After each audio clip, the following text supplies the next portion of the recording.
Hello student, welcome to chemistry with Aryan Tiwari. तो इस video में बात करेंगे वेरी इंपॉर्टेंट टॉपिक जो आपके एग्जाम के लिए एग्जाम के पॉइंट ऑफ व्यू से वेरी इंपॉर्टेंट टॉपिक है। ये आपके एग्जाम में मुझे लगता है कि आएगा। ठीक है, तो इसे आप केयरफुली देखेंगे और मुझे लगता है आपको इजीली समझ में आने वाला है। ठीक है, तो हमें जो ये टॉपिक स्टार्ट करेंगे उसमें क्या स्टार्ट करेंगे, स्पेसिफिक रेजिस्टेंस या इसी को बोलते हैं रेजिस्टिविटी। ठीक है, इसी को हम रो से रिप्रेजेंट करते हैं। तो ये क्या होता है, देखो रेजिस्टेंस अगर हम देखें तो फिजिक्स में अगर हम बात करें तो रेजिस्टेंस क्या होता है, यानी कोई कंडक्टर है, ठीक है, उसमें क्या कर रहा है, करंट फ्लो कर रहा है। तो करंट के फ्लो को जो अपोज करता है, रोकता है, उसी को क्या बोलते हैं, रेजिस्टेंस बोलते हैं। ठीक है, अब हम बात करें कि अगर हमारे पास वायर है, वायर एक छोटा है और एक बड़ा है, यानी कह सकते हैं एक लंबा वायर है। तो अगर वायर की लेंथ ज़्यादा ही होती है, ठीक है, तो उसमें करंट फ्लो कम करता है। क्यों? क्योंकि उसकी रेजिस्टेंस ज़्यादा होती है। क्लियर? तो हमें कह सकते हैं कि वायर अगर लंबा ले रहे हैं तो उसमें जो रुकावट है, यानी कह सकते हैं करंट फ्लो कम करेगा। क्यों? क्योंकि रेजिस्टेंस क्या है, ज़्यादा है। तो हम कह सकते हैं resistance is directly proportional to the length of the wire. Wire क्या है, कंडक्टर है, तो कंडक्टर का जो लेंथ होगा, ठीक है, उसके क्या हो जाएगा, रेजिस्टेंस जो होगा डायरेक्टली प्रोपोर्शनल होगा। क्लियर?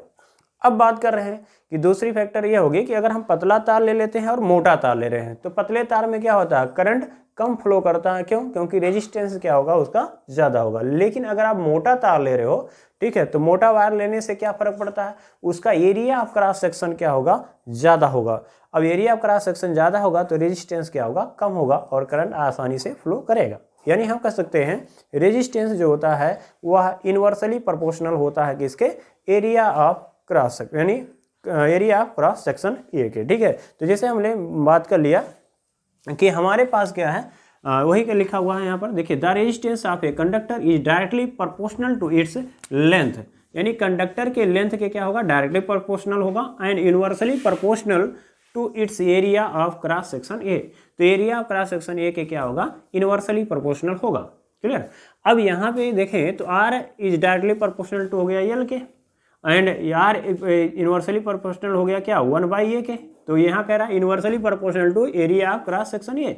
ठीक है, इसका क्या यूनिवर्सली, अब दोनों को एक साथ में रखेंगे तो क्या होगा, आर हो जाएगा डायरेक्टली प्रोपोर्शनल टू एल के और यूनिवर्सली प्रोपोर्शनल टू ए के। ठीक है, तो इसको ऐसे लिख सकते हैं।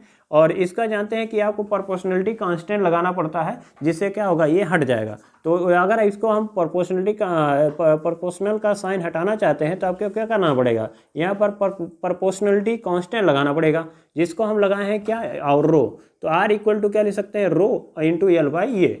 तो रो क्या है, तो रो को हम कह सकते हैं आर एच ओ कहेंगे रो। रो जो होता है इसको बोलते हैं प्रोपोर्शनलिटी कांस्टेंट और it is called the specific conductor of the specific resistance of the conductor. तो इसी को क्या बोलेंगे हम, specific resistance of the conductor rho. ये वर्ड जरूर याद रखेंगे, रो को क्या बोलेंगे हम, specific resistance of the conductor बोलेंगे। ठीक है, अब ये कह रहा है कि देखो, अब ये तो हमने वायर यानी फिजिक्स की बात कर लिया। अब केमिस्ट्री में हमें क्या करना होता है कि देखो, अगर हमारे पास क्या है, एक हम सपोज करते हैं क्यूब मानेंगे और क्यूब से बनाना हमें सेल, और इसी से हमें बात करना है। तो देखिए हमारे पास क्या है, आपका क्यूब है यहाँ पे एक। ठीक है, अब यहाँ पे हमने क्या किया, एक प्लेट लगा दिया। यानी आप जो लेफ्ट साइड का जो है आपका फेस है, फेस मतलब जैसे हम जिस कमरे में बैठे हैं वो अगर हम सपोज कर लें वो क्यूब है, तो लेफ्ट वाला जो कमरे का जो वॉल है, ठीक है, इसको हम कोई मेटल मान लेते हैं, यानी मेटल लगा देते हैं, या हम कह सकते हैं कोई कंडक्टर लगा देते हैं। ठीक है, और इसको हम एक बैटरी से जोड़ देते हैं, यानी प्लस होगा या माइनस से जोड़ सकते हो। अब यहाँ भी बात करते हैं, यहाँ पर हमने क्या कर लिया, एक और प्लेट ले लिया लेफ्ट हैंड साइड में और इसको हमने क्या किया, माइनस से जोड़ दिया, तो ये क्या बन गया, सेल। अब यहाँ ये इसका जो एरिया ऑफ क्रॉस सेक्शन है, यानी इस किसका, कंडक्टर का, तो इस एरिया ऑफ क्रॉस सेक्शन हम क्या मानेंगे, ये। अब ये दोनों इलेक्ट्रोड के, यानी ये एक इलेक्ट्रोड हो गया और एक इलेक्ट्रोड ये हो गया, यानी दो कंडक्टर है और दोनों के बीच का जो डिस्टेंस है वो क्या है, यल है। यानी हम कह सकते हैं ये लेंथ ऑफ द कंडक्टर, ऐसा मान सकते हो। क्लियर? तो हम ये कह सकते हैं कि भाई देखो, यहाँ होता है आयन, आयन है, तो कोई मान लीजिए आपने इसमें NaCl भर दिया, कुछ भर दिया, तो इसको बोलते हैं इलेक्ट्रोलाइट। ठीक है, अब इसमें क्या होगा, जब ये दोनों का लेंथ बहुत दूर दूर होंगे तो इसका मतलब क्या है कि आयंस को चलकर वहाँ तक पहुँचने में, यानी चाहे वो प्लस की ओर चाहे वो माइनस की ओर पहुँचने में टाइम लगेगा। जब टाइम लगेगा तो इसका मतलब क्या है, वो रास्ते में रुकावट ज़्यादा आ रही है, तो इसका मतलब क्या है, रेजिस्टेंस ज़्यादा हो रहा है। तो वही कह रहा है रेजिस्टेंस जो होता है वो डायरेक्टली प्रोपोर्शनल होता है किसके, लेंथ के।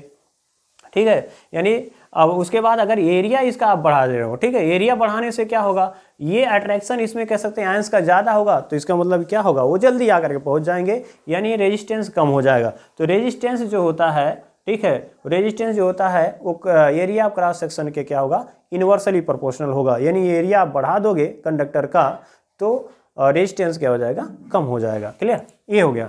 तो अब वही कह रहा कि अगर हम इस यल को क्या मान लें कि 1 सेंटीमीटर है, यल इक्वल टू कितना है, 1 सेंटीमीटर है, यानी दोनों के बीच का डिस्टेंस जो है वो कितना है, 1 सेंटीमीटर है। और यहाँ पर एरिया ऑफ क्रॉस सेक्शन जो है इसको हम क्या मान लें, 1 सेंटीमीटर स्क्वायर, कितना मान लें, 1 सेंटीमीटर स्क्वायर मान लेते हैं। ठीक है, तो क्या रखोगे, तो if L equal to 1 centimetre, ये इक्वल टू 1 सेंटीमीटर स्क्वायर, ठीक है, तो इस इक्वेशन में आप पुट कर दोगे तो आर है, रो है, यल की जगह पर 1 हो जाएगा और ए की जगह पर 1 सेंटीमीटर स्क्वायर हो जाएगा। ठीक है, अब इसको कैंसिल आउट करोगे तो आर इक्वल टू क्या हो जाएगा, रो के, आर क्या हो जाएगा, इक्वल टू रो के।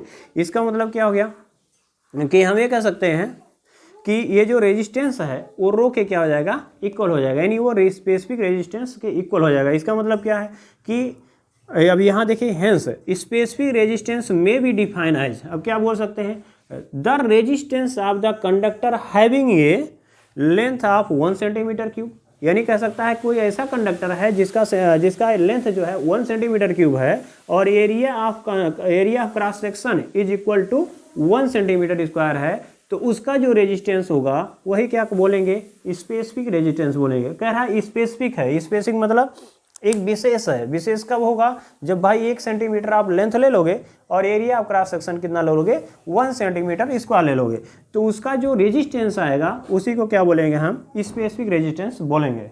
क्लियर हो गया। तो ये आप कह सकते हो, या आप ये कह सकते हो कि अगर हम इसमें कोई इलेक्ट्रोलाइट भर देते हैं, ठीक है, अब इसका इलेक्ट्रोलाइट का हमें रेजिस्टेंस बताना है, तो हम कह सकते हैं specific resistance is equal to the, ठीक है, resistance of the 1 centimetre cube solution. तो अगर हम अब देखो यहाँ पर हम बात करें, एरिया होता है और यहाँ यल, यहाँ क्या है, यल है, ठीक है, तो एरिया इंटू लेंथ जो होता है वो क्या होता है, वॉल्यूम के इक्वल हो जाता है। क्या होता है, वॉल्यूम के इक्वल हो जाता है। और ये जानते हो इसको क्या बोल सकते हैं, सेंटीमीटर क्यूब। तो ये भी 1 है, ये भी 1 है, तो क्या हो जाएगा 1 सेंटीमीटर क्यूब। यानी हम 1 सेंटीमीटर क्यूब जो सोल्यूशन लेते हैं उसमें उस सॉल्यूशन में जो रेजिस्टेंस आएगा उसी को क्या बोल सकते हैं, स्पेसिफिक रेजिस्टेंस बोल सकते हैं। क्लियर हो गया। अब तो मुझे लगता है क्लियर हो गया होगा। अब इसके हम यूनिट को समझ लेते हैं कि इसका यूनिट क्या होगा। ठीक है, और इसका यूनिट भी वेरी वेरी इंपॉर्टेंट है, याद रखेंगे, यूनिट की ज़रूरत हमें पड़ती है। न्यूमेरिकल जो हम लोग सॉल्व करेंगे तो बहुत ज़रूरत पड़ेगी। अब ये कह रहा है कि देखिए आर इक्वल टू क्या है, रो है, इंटू यल बाई ये है। ठीक है, अब हमें स्पेसिफिक रेजिस्टेंस का यूनिट देखना है, तो यहाँ से देख लेंगे यूनिट ऑफ स्पेसिफिक रेजिस्टेंस। ठीक है, स्पेसिफिक रेजिस्टेंस, ठीक है, यानी रो इक्वल टू क्या हो जाएगा, तो rho equal to R into A by L हो जाएगा। अब आर मतलब क्या है, रेजिस्टेंस है, रेजिस्टेंस को हम क्या लिखते हैं, ओम लिखते हैं। और इसके बाद जो है ये मतलब क्या हो गया, सेंटीमीटर स्क्वायर। ठीक है, और यहाँ पर यल है तो ये सेंटीमीटर हो जाएगा, कैंसिल आउट करोगे तो ओम हो जाएगा और इंटू क्या हो जाएगा, सेंटीमीटर हो गया। ठीक है, तो ओम इंटू सेंटीमीटर को हम क्या बोलते हैं, इसका यूनिट हो जाएगा। तो यूनिट ऑफ यहाँ ले सकते हो, यूनिट ऑफ रो। ठीक है, तो यूनिट ऑफ रो का क्या हो जाएगा, यानी स्पेसिफिक रेजिस्टेंस का जो यूनिट होगा वो ओम सेंटीमीटर होगा। क्लियर होगा, क्या हो गया। तो दूसरा टॉपिक यहाँ पे बात करें कंडक्टेंस है। ठीक है, तो कंडक्टेंस जो है तो वो क्या होता है, तो कंडक्टेंस जो होता है वो रेजिस्टेंस का क्या होता है, रेसिप्रोकल होता है। ठीक है, तो it is defined as the reciprocal of the resistance of the conductor, यानी कंडक्टर का जो रेजिस्टेंस होता है उसका क्या होता है, रेसिप्रोकल होगा। यानी रेजिस्टेंस ज़्यादा है, ठीक है, तो कंडक्टेंस कम होगा, यानी इलेक्ट्रिसिटी उसमें कम फ्लो करेगी या करंट उसमें कम फ्लो करेगा। ठीक है, और यह हम कह सकते हैं कि अगर जैसे हम कह सकते हैं जी इक्वल टू क्या होगा, ये अभी देखो it is defined as the reciprocal of the resistance of the conductor, it is represented by G, या हम इसको जी से रिप्रेजेंट करते हैं। किसी बुक में आपको लिखा होगा से, तो सी लिखो या फिर जी लिखो, दोनों बात वही है। तो जी इक्वल टू क्या होता है 1/r के। आर क्या है यहाँ पर रेजिस्टेंस है। आर क्या है, रेजिस्टेंस ऑफ द कंडक्टर है, जो इसका रेसिप्रोकल है किसका, जी का, यानी कंडक्टर का। तो कह सकते हैं कि conductance is the reciprocal of the resistance. ठीक है, ये मिल गया आपको एक फार्मूला। अब बात करते हैं इसके यूनिट की भी बात कर लें। तो यूनिट ऑफ, अगर हम यूनिट ऑफ कंडक्टेंस की बात कर लें, अगर यूनिट ऑफ कंडक्टेंस से अगर देखें तो क्या हो जाएगा, G equal conductance G equal to क्या हो जाएगा 1/r। आर को हम कहते हैं रेजिस्टेंस है, और रेजिस्टेंस का जो यूनिट होता है ओम। ठीक है, तो इसको अगर देखें तो हो जाएगा, ऊपर जाएगा तो ओम इनवर्स हो जाएगा, या इसी को हम लिख सकते हैं महो। अब महो का क्या होगा, ऐसे होगा, तो ये -1 है तो इसको कहेंगे महो। तो ये हो जाएगा देखो ओम इनवर्स है ना, तो इसको एक और कह सकते हैं साइमेन। क्या बोल सकते हैं, यस से लिख सकते हैं, और इसको क्या बोलते हैं साइमेंस। ठीक है, क्या बोलते हैं हम, साइमेंस बोलते हैं। ठीक है, और इसको क्या बोलते हैं, महो बोलते हैं। क्या बोलते हैं, महो बोलते हैं, और इसको क्या कहते हैं, ओम। क्या कहते हैं, ओम। तो ओम इनवर्स लिखिए या आप महो लिख सकते हैं। तो ये ध्यान में रखेंगे, इसको उलट दोगे ऐसे, ठीक है, तो एक ब्रेकर टाइप का आपको बन जाएगा, तो ये हो जाएगा महो। तो या तो महो बात करोगे, या तो ओम इनवर्स में होगा, या तो सीमेंस होगा, या साइमेंस कहेंगे। तो या यस से लिखा जाता है, या तो ओम इनवर्स से। ठीक है, तो इसके 3 टाइप हो सकते हैं रिप्रेजेंटेशन के। ठीक है, तो यूनिट जो होता है कंडक्टेंस का, वो क्या होता है आपका, साइमेंस होता है, या ओम इनवर्स होता है, या क्या होता है, महो होता है। तो तीनों में से कोई एक देगा। जनरली आप साइमेन याद रखेंगे और ओम इनवर्स याद रखेंगे, इसकी बहुत ज़्यादा यूजेज होते हैं। ठीक है, देखिए स्पेसिफिक कंडक्टेंस, या इसको बोलते हैं हम स्पेसिफिक कंडक्टिविटी, या इसको हम कंडक्टिविटी बोल सकते हैं। क्लियर। अब यहाँ पे कह रहा है कि स्पेसिफिक कंडक्टेंस, ठीक है, ये क्या होगा, अभी हमने देखा कि कंडक्टेंस क्या था, तो कह सकते हैं reciprocal of the resistance is called the conductance. अब यहाँ पर एक वर्ड आ गया स्पेसिफिक, आ रहा इसमें, यानी अब ये इसका मतलब क्या है कि इसको क्या लिखोगे, तो वही करना है कि the reciprocal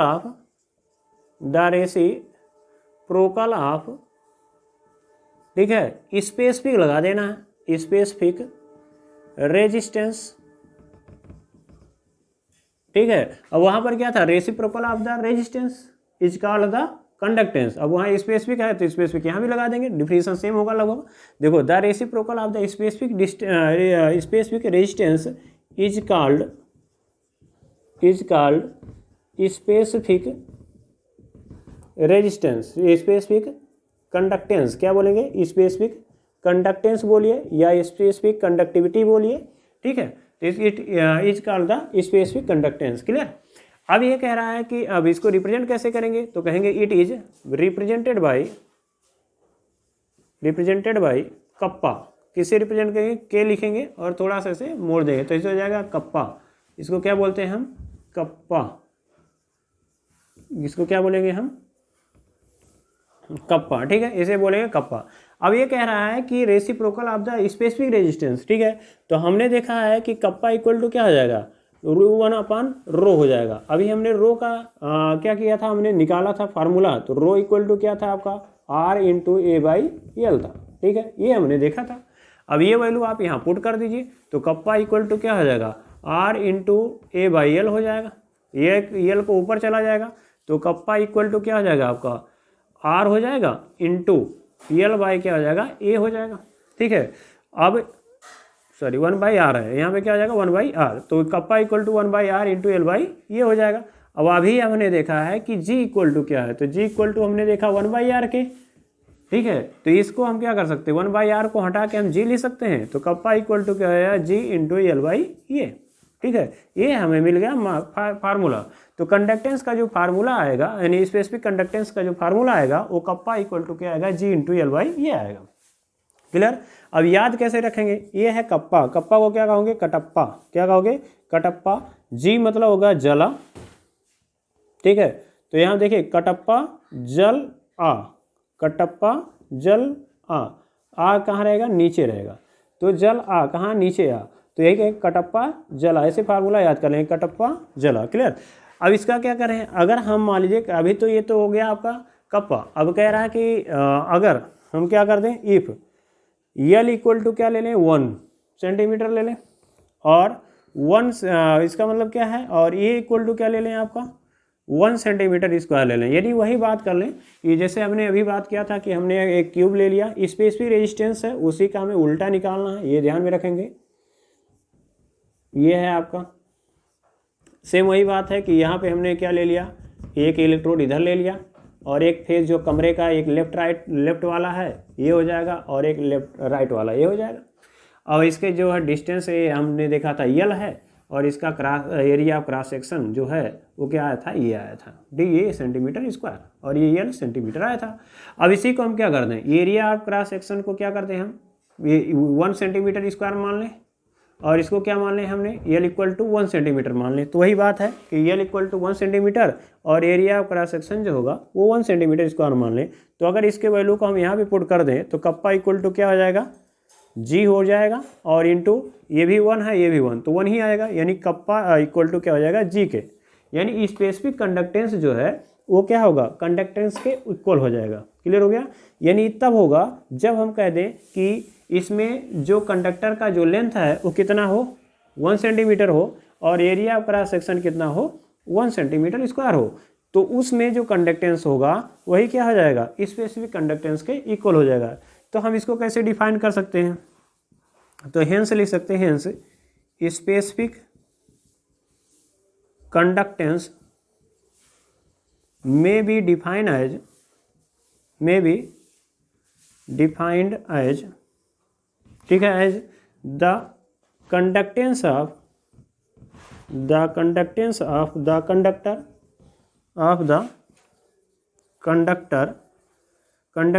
conductor whose length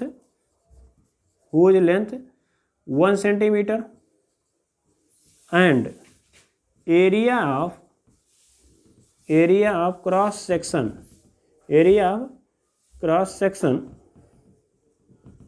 equal to